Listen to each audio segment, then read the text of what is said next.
Yes, your other question about hand position. Yeah, I've worked with Philip Karl actually for quite some time when I lived in Europe about like 20 years ago or so. And he works a lot with different hand positions for very specific reasons, right? He uses, at least he used, right? He's changed his system some since, so it's, I think we were talking like 20, 25 years ago, something, I think like 20 years ago probably, that I worked with him. And I know that he's changed his system, so I cannot really speak for him right now because I'm not current on what he does right now. But what he at least used to do is that we use that high hand position just briefly to correct the horse's position.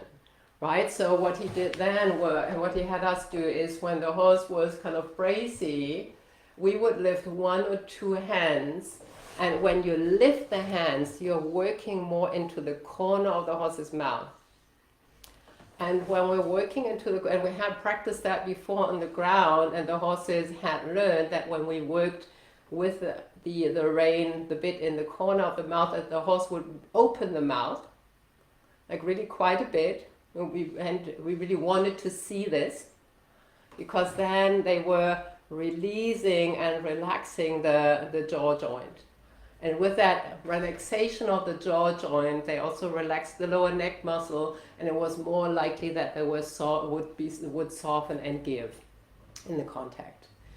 Yeah, so it was very specific, and it was really something you really had to find out.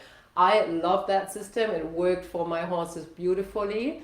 I never taught it because I found that it needs a lot of feel, and I was a little bit afraid that my that if my riders were left to their own devices, I wasn't entirely sure what would come out of that. So I didn't really dare to teach it, but the idea was really like you lift one or two hands and get that the horses respond. The moment the horse responds, you lower the hand again, right? And really like relaxes them, opens them, and like gets them to chew, etc. So to answer your question a little bit more, working with your hands higher, let's say the higher you go, the more you'll be working into the corner of the horse's mouth. The lower hand works more on the tongue, right? So the lower hand, when you really like push the hand down, then you would really be on the tongue and on the gum, right? So it's that's just really different ways the bit works in the horse's mouth, depending on where your hand position is.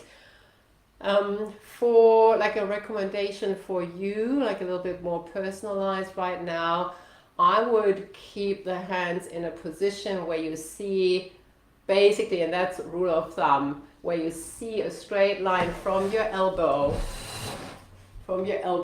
to your horse, through the lower arm, through the rein to the horse's mouth, right? This should be a straight line.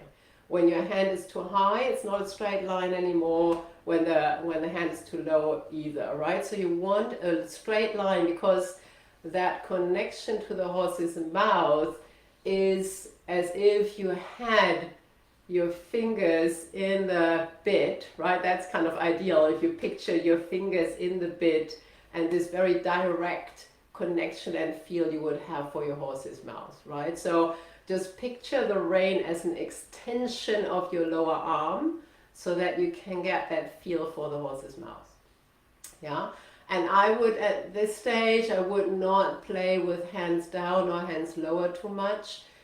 We can later, when we talk about the crookedness of the horse, sometimes lifting the inside hand a little bit can help them lift that shoulder, but that's an even different topic that I don't want to go down that rabbit hole now. Okay, good.